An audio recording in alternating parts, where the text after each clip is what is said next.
Welcome back inside Clune Arena, where the Air Force Falcons just pulled off a 73-65 victory over the visiting Denver Pioneers.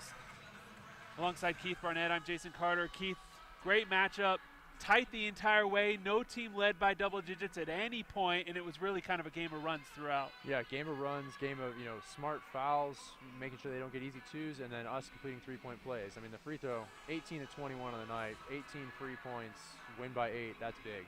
Especially when they weren't shooting very well from the outside. That was a good little replacement. As we take a look at some of the highlights, DU got the first 5 points of the game, and they came courtesy of Torrey Stewart Miller, the big man, inside and then out, as DU came out to a quick 5-point lead. Lavelle Scotty, though, put together a nice little game there with the spin move on the inside, and then off the inbound right before halftime, the bucket and the foul, as he had 14 points in this game, as Air Force went into the half up by 3. In the second half, little bit of everybody. Purvis Louder down low, going off glass, and then Purvis from the outside.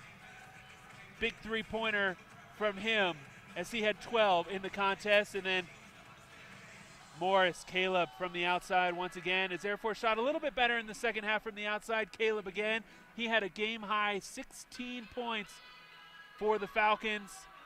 And then unexpected, Joseph Lanzi for DU came in averaging like 2 points a game, leaves this one with 14, but it wasn't enough as Air Force, Chris Joyce from the free throw line knocks down 2 as the Falcons would slowly start to pull away, and then they hit their free throws down the stretch as once again Joyce there getting all the way to the rim. So the Falcons pulling off a big 8-point victory over DU to make it 2 straight in this series, and even the all-time series at 26 wins apiece. Yeah, 26 wins apiece, and you know what? Holding Montrezl Harrell to a very, very limited 5 points, and lots of fouls, a lot of frustration. I saw him after the game, just the look on his face. He was pretty disappointed, I think, in how it went. Holding them 10 points under his season average, great job. And Rosgood too, until the second half, really didn't do a whole lot.